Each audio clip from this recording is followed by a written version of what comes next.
minutes or so, as the music plays, we invite you to just relax. Close your eyes, rest in the presence, and hold space.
come together from all over the world for these satsangs. We have people join us from the other side of the planet, from other continents and countries. What we all have in common is that we're on the path of awakening into oneness with the divine, with all that is, and transformation into higher states of consciousness, the flowering of the heart. That's why we call it the Flowering Heart Satsang. It's not a formal organization or membership. We share the journey together. When we come together and share the journey of awakening, we multiply the grace that each of us brings to the satsang is multiplied exponentially. So we're so glad that you're here tonight on St. Patrick's Day. Yes. St. Patrick. He, what an illustrious saint. He is reputed to have driven all the serpents out of Ireland, which doesn't seem very nice if you think about it. But he was hunted. He had enemies that were hunting him. And there's a very famous prayer, the prayer of the deer. It's also called the breastplate of St. Patrick, but I like the prayer of the deer. It's a prayer for protection. And he prayed this prayer, and it was really, it rendered him invisible. Just like a deer hiding in the woods from the hunters who could see him. And so he escaped people that were hunting him all throughout his life. But we know him for the green color and the leprechauns and the celebrations on St. Patrick's Day. Anyway, we remember St. Patrick, a great Christian saint who spent his time in Ireland and worked so many wonders and touched so many lives. Aren't all saints Christian? Wouldn't saints in another tradition be called something else? Nope. Really? Oh, there are Hindu saints, Buddhist saints. But they be called something else though? It depends on who's talking. Okay. But yeah, saint tends to be a Christian word, and it's taken from Scripture. But it's been abused because the concept that's been popularized in the Roman Catholic Church is that a saint is someone whose life is so exemplary, so extraordinary that it's almost sin-free, and they have at least 3 certifiable miracles. They go through this whole process of beatification to make them blessed, and then finally canonized as a saint if they pass all the hurdles. Actually, though, in the Christian scriptures, all of the disciples of Christ are called saints. They're called to live a life of consecration to the divine. And I remember a film, Mother Teresa, which was really amazing. You may have seen it. Whoever was the cinematographer asked her, how does it feel to be considered a living saint? And she said, quite normal, actually. All Christians are called to be saints. But by taking the extraordinary spiritual wonders and athletes among us and putting them up on a pedestal and calling them saints, we tend to, in a sense, give our power away to that and look up to those people that are on a pedestal and sort of exempt ourselves. Because, oh, they're so special. I'm not a St. Patrick, I'm not a St. Francis, I'm not a Mother Teresa, I'm just Michael. She's just Suzanne. So people sort of opt out of the extraordinary calling to live in oneness with the divine, which according to all the scriptural teaching in the Christian scriptures is the calling of every disciple or follower of Christ. And not an extraordinary group that's, as I said, put up on a pedestal. So much so that many people pray to the saints, feeling that I'm not good enough, I'm not close enough to God. But Mary Mary was the mother of Jesus. If there's anyone that can get his ear, if there's anyone that could ask him like she did at the wedding in Cana of Galilee, they had run out of wine. And she said, they need your help, son.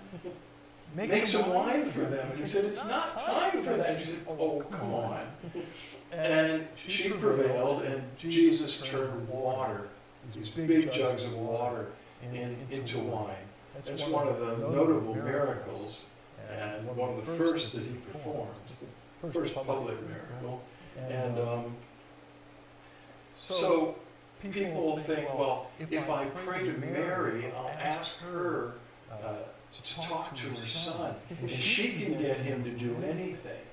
And I'm not as holy as St. Francis. He was almost made a saint right after he died, very unusual.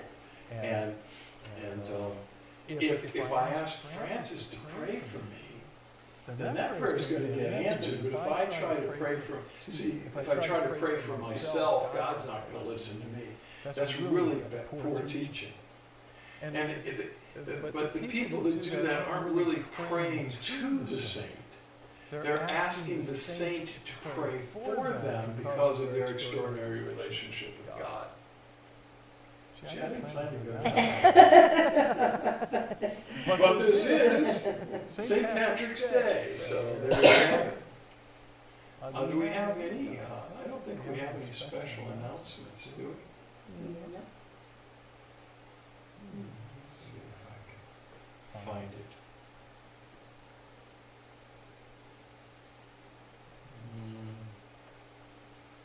Oh, come on, just...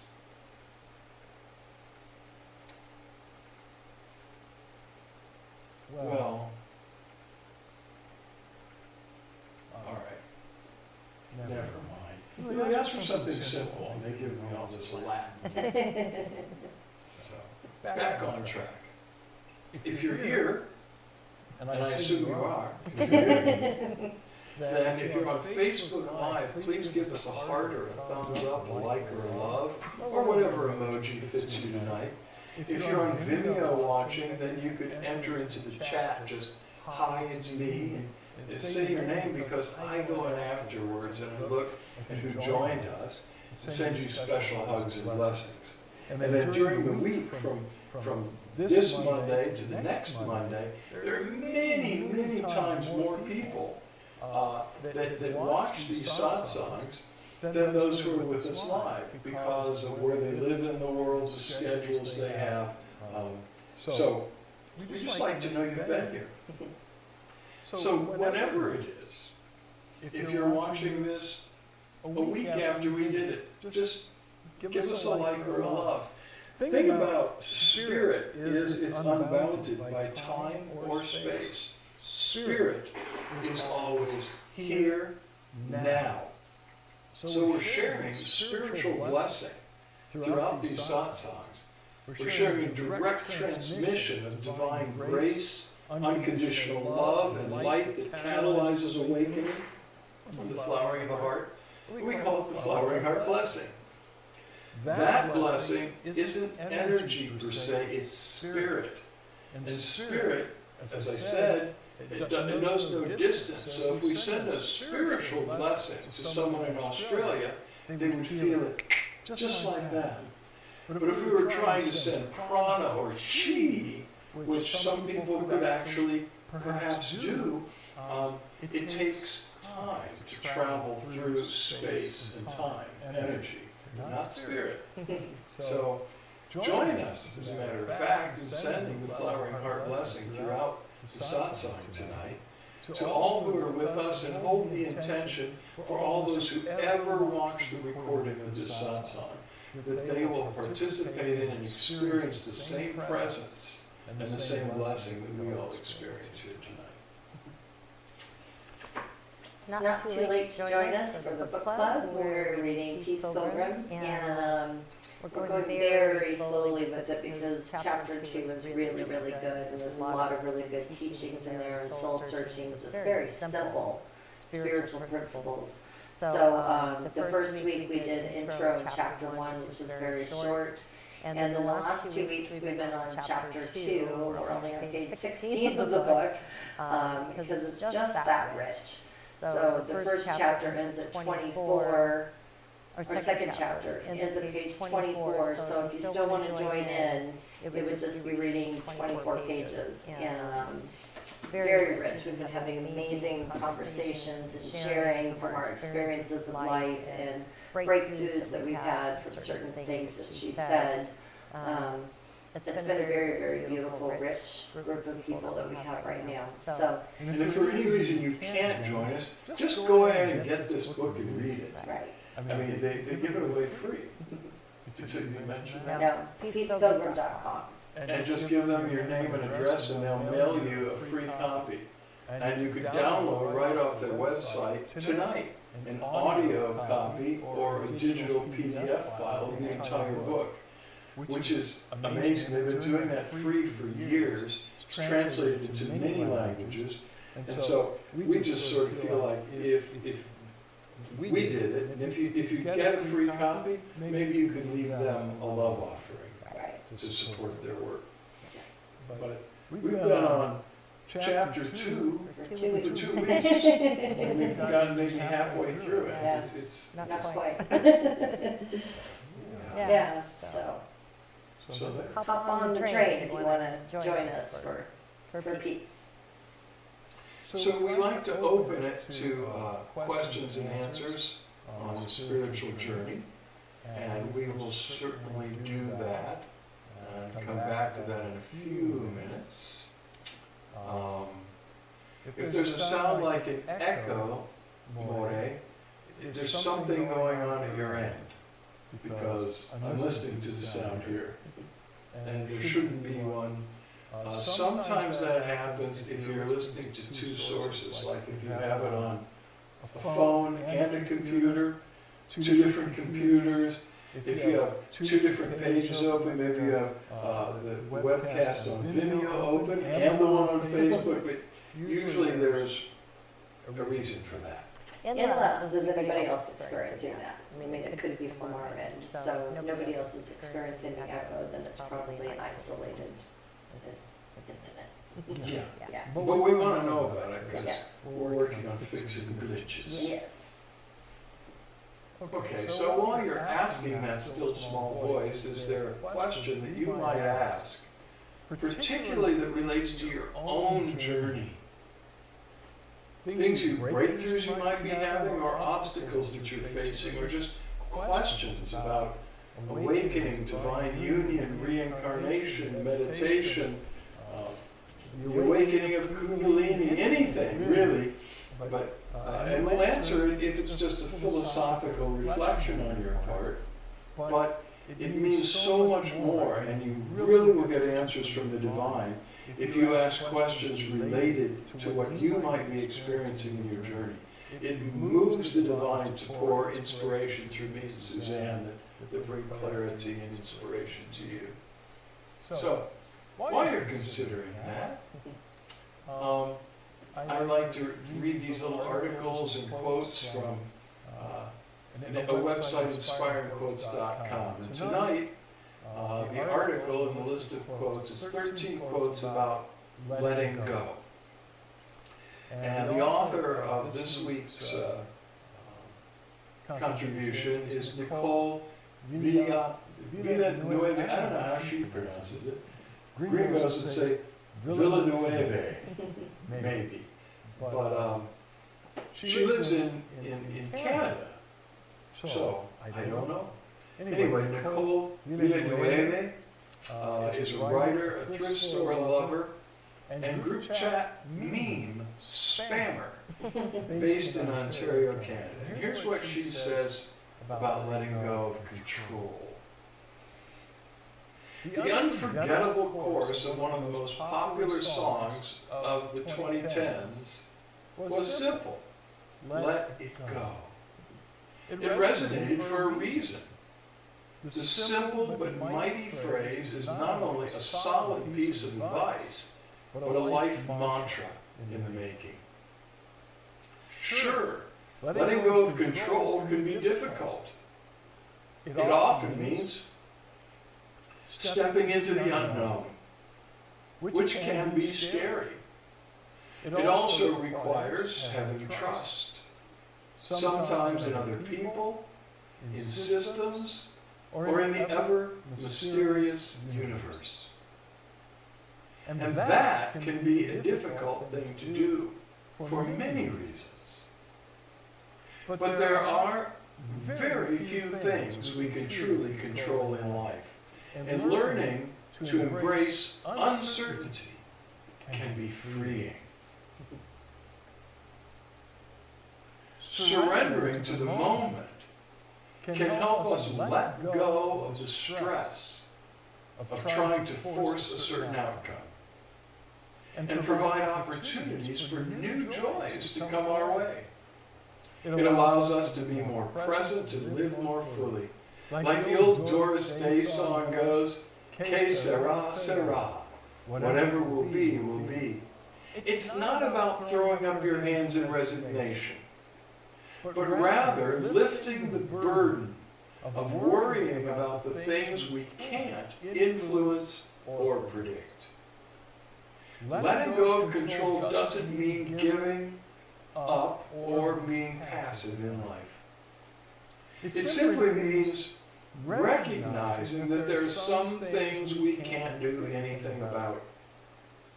And then focusing on what we can do to make the best of the situation will often bring surprising results. Here are some thoughtful quotes to help us remember that it's okay to let go. Here we go. Freedom is the only worthy goal in life. It is won by disregarding things that lie beyond our control. Epictetus, the great philosopher. Enjoy what you can and ignore the rest. Let's not waste any energy fighting things that are outside our control.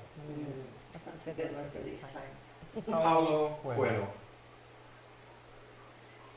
If you worry too much about what might be, and wonder too long about what might have been, you will ignore and completely miss what is. Mark and Angel Chernoff, authors.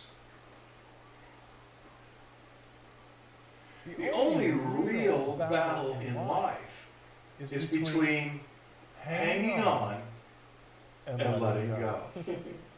Shannon L. Adler, author. Life is to be lived, not controlled. Ralph Ellison, author. The creative process is a process of surrender, not control. Julia Cameron, author. Incredible change happens in your life when you decide to take control of what you do have power over instead of craving control over what you don't. Steve Marabali, author. You have power over your mind, not outside events. Realize this and you will find strength. Marcus Aurelius, the Roman Emperor. Radical acceptance rests on letting go of the illusion of control and a willingness to notice and accept things as they are right now. Marcia M. Linehan, psychologist. Sometimes, letting things go is an act of far greater power than defending or hanging on. Eckhart Tolle. I am very happy because I have conquered myself and not the world. Sri Chinmoy, spiritual leader. Some people believe holding on and hanging in there are signs of great strength. However, there are times when it takes much more strength to know when to let go and then do it. Ann Landers, motivational writer. Learning to live is learning to let go. Sogyal Rinpoche, Tibetan Buddhist. Those are some good ones.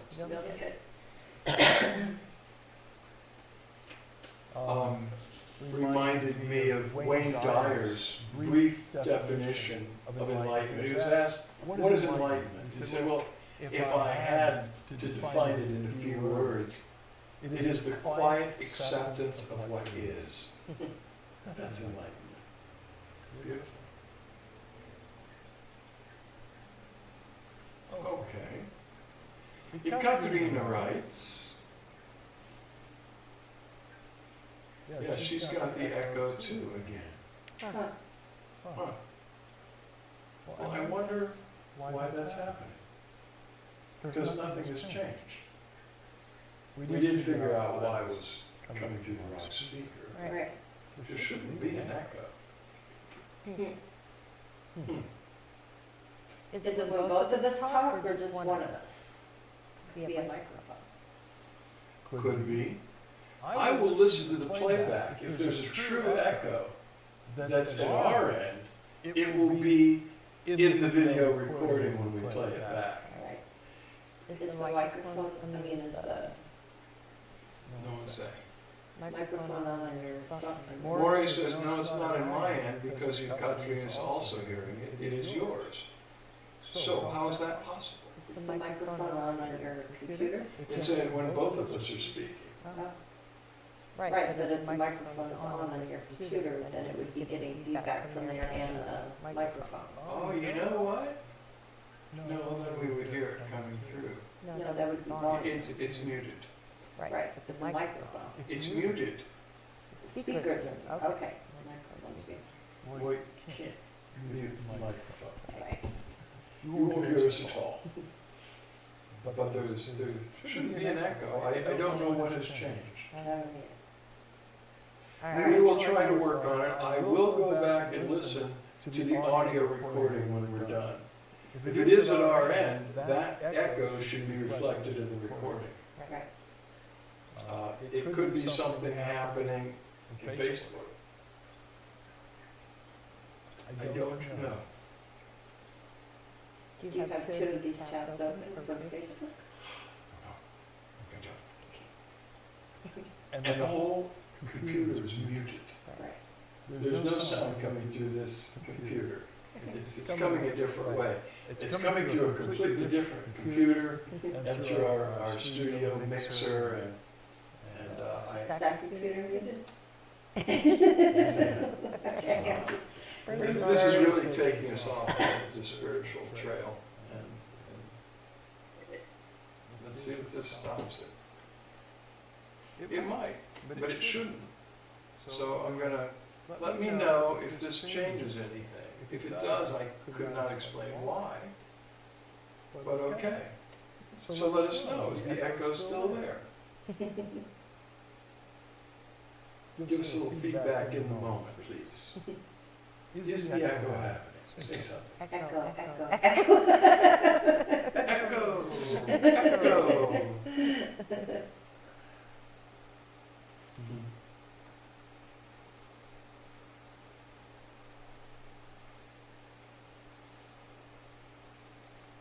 And Katerina says it's happening in the book club, and you can listen to it in the recording. Oh, okay. Okay, we've got a problem. And yes, it is still echoing. Okay. So that we fix it. It makes no sense at all. Yeah. All right, we will investigate this week. Can you still hear us? I have one more thought. What? An adjustment on the camera. Oh. It's possible that the built-in microphones on the camera are on, Right. and they should be off. I'd get up and go do it right now, but should I? Don't we have a remote? It wouldn't hurt. Okay. I thought we had a remote for the camera. No, honey, not to do that. Okay. Well, we don't have any questions, so. Well, you can keep talking. Yes, we do have questions. Oh, we do? Yes. Why don't you read them out loud? Well, I just took my microphone off. This is, and Stacy hears it, but it's not a deal breaker. I have another notion. So I will read Ekaterina's question, and then I will go see if I can fix this. Okay. Ekaterina wrote, do you feel that the planets like Venus retrograde, or the alignments of them, the eclipse, etc., really can affect our emotions?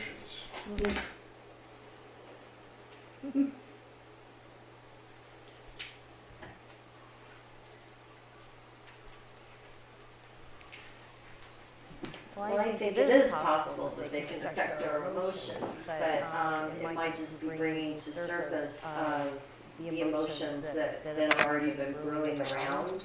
I'm not sure how much those alignments have an impact on us, maybe collectively.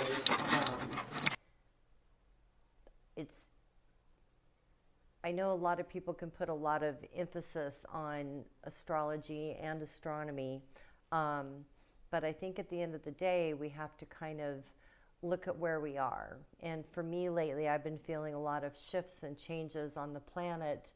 The lunar eclipse the other night was phenomenal. We were up for it, got up for it. And I felt this deep connection and this deep beauty and this deep feeling of how, you know, the earth was between the sun and the moon and casting a shadow on it. And just how massive all of that is and how small we really are.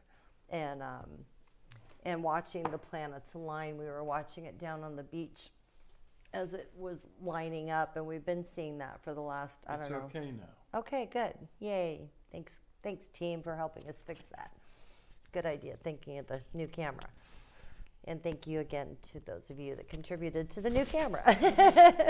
So we're going to get all our tweaks worked out. Does everyone agree the echo is gone? Ekaterina just said much better. Yay, okay, good. Hopefully it's without. Michael spent endless hours studying this new camera, so it's good to have input to get tweaked. So as far as it affecting us and our emotions, I think anything going on the planet, in the world, in the universe can affect our emotions. It just depends on how sensitive we are. Stacy says there's no echo once I took my mic off. Oh. Question is, it's gone now. Okay. Thank you, More. Yay. Thank you, everyone. Thank you, everyone. Stacy and Ekaterina for hanging in. It was a team effort. Yeah, Katerina had to put up with it during the book club. Oh. All right, we got it. Thanks. What do you think about the planets? Uh-huh. Well, you know, I'm absolutely the cosmic forces of our positioning in the universe affect us, much more than just emotionally, but certainly emotionally. It's a big deal in Hindu spirituality. It's a big deal in astrology. And people have been experiencing in all different traditions for millennia lunacy. You can talk to many law enforcement officers will tell you that when there's a full moon, people act out. They act loony, which is an English term for crazy, loony. And a lunatic is a mad person, and all that comes from the moon. The moon has a strong influence on the mind. And so people that are mentally imbalanced can experience strong pulls and in emotional energies when the moon is in a very strong position, like a full moon. The planets, the stars. Thing is, it's okay to recognize that we are affected by external cosmic forces and planets and stars and bodies in space. That said, what we need to learn to do is to be governed by the inner sun, the celestial sun within, and to be in harmony with all of these external planets and stars and forces. St. Francis did that, and he's like the patron saint of nature and relationship with the animals, is that he related to God in Brother Sun, and God in Sister Moon, and God in the earth, and God in the stars. He wasn't pagan. He recognized that God was in and through and beyond all that exists. But by acknowledging God in the heart of all of these celestial bodies, he enjoyed an amazing harmony with nature. So, but yes, I think they do certainly affect us emotionally and spiritually. And one of the things that is done a lot in the spiritual work of the Hindus in India is balancing people's relationship with the planets. It's one of the first things they do. And they have special rituals to do it. The fire rituals, the homas, or the yagnas do a lot of that. That said, again, I wouldn't get too invested in all that personally. I would recommend focusing on your relationship with the God within. And then you'll be in harmony with the God within all that exists.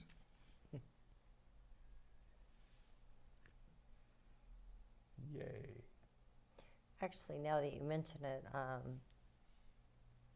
we've had an unusual, you mentioned the, police officers and firemen and stuff in emergency rooms and doctors, when there's a full moon. There has been an excessive amount of sirens and emergencies and just all around. We're at a kind of a major hub of 2 intersections, and we get, responding first response vehicles frequently. But this last week with the blood moon, the full eclipse of the blood moon. And the planetary alignment, I was just chalking it up to spring break. Well, there is that, though. Right. So we got extra traffic. That's we quite got an spring alignment break. of forces. Right. All these college students descending on Florida. With the full moon and an eclipse and the planets aligned. So, talk about lunacy. Yeah, right. So there's something to what you said, yay, Katarina. Any other questions? Well, I think it's time to dive a little deeper. Okay. Thank you again for helping us solve the mystery of the echo. I have to figure out what I did.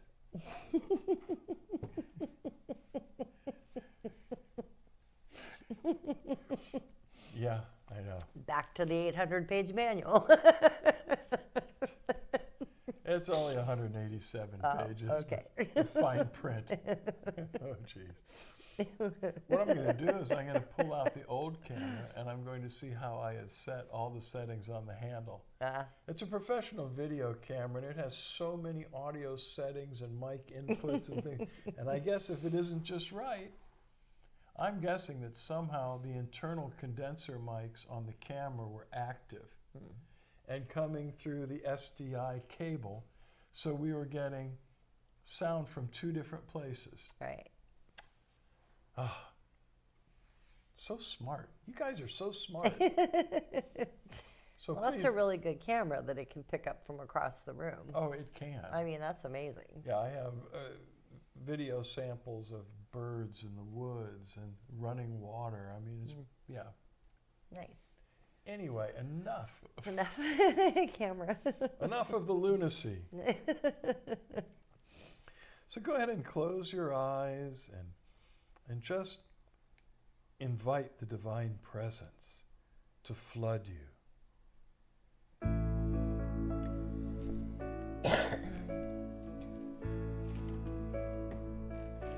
We have a tight group here tonight.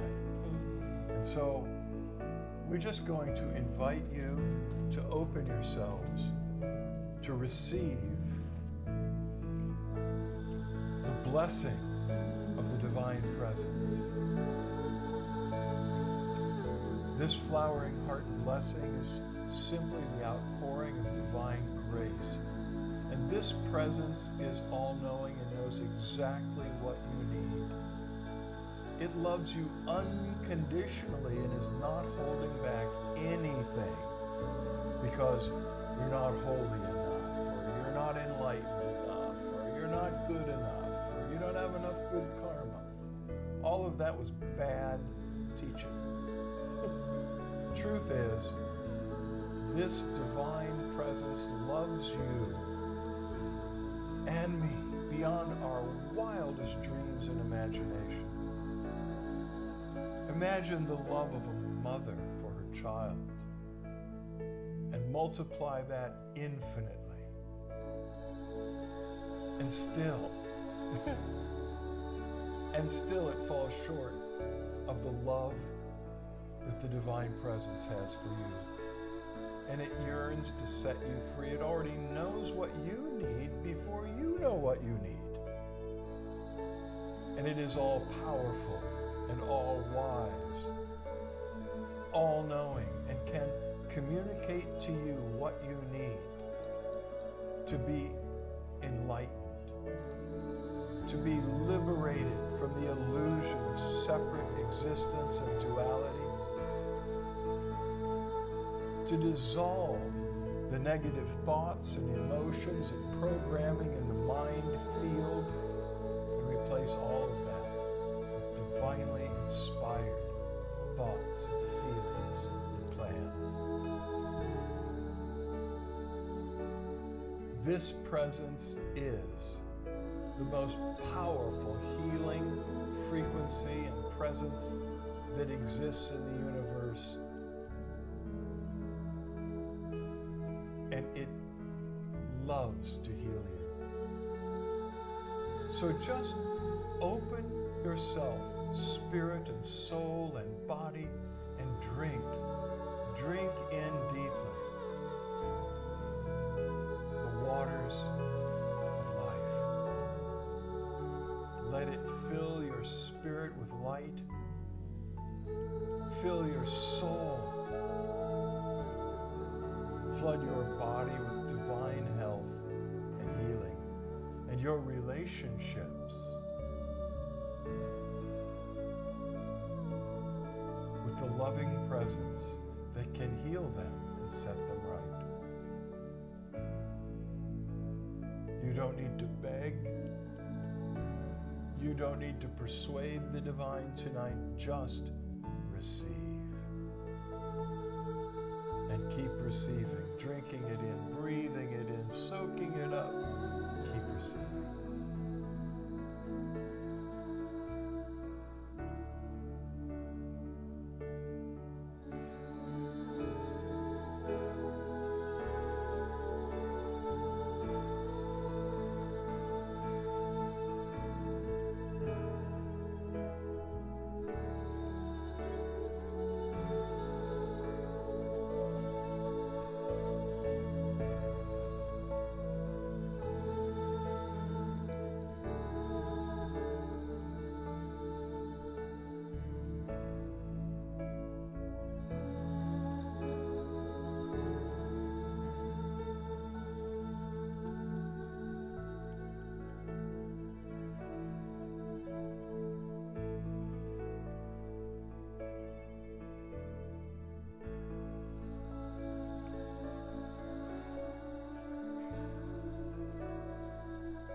Receive.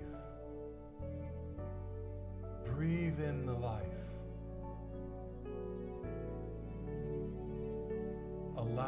divine to flood you with light and life and lovingly draw you into the center of your being, where you are already one with God.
Now we're going to go right into the light meditation.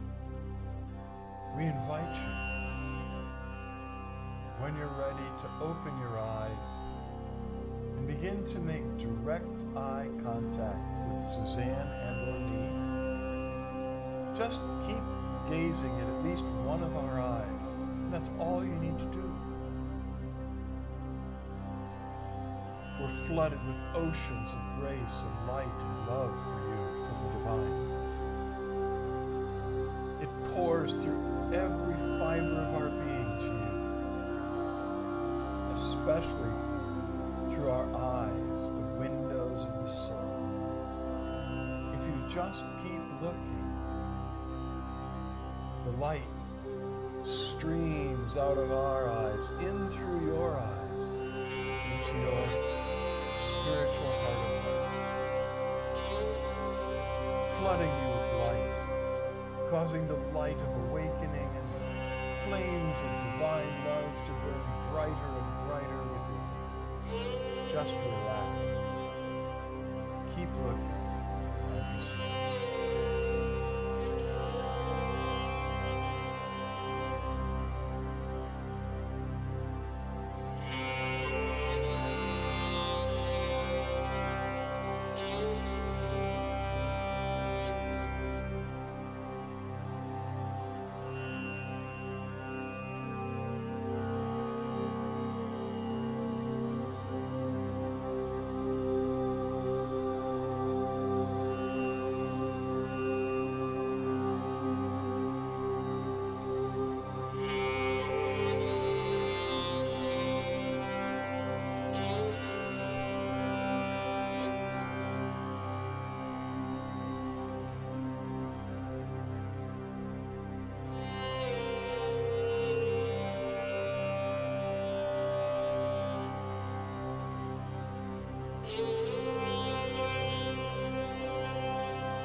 Close your eyes now. Meditate with us for a few more minutes as the grace settles within us.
Keep meditating as long as you like. Or you could lie down in Shavasana, which is a yoga pose that's simply find a place to lie comfortably on your back. Close your eyes. Let your arms be loosely at your sides with your palms open, turned upward. And simply let yourself dissolve with gratitude in the presence. We love you very much. Much love, light, and blessings. Until we meet again, know that the divine in us beholds the divine within you, and we bow to you. Namaste. Namaste.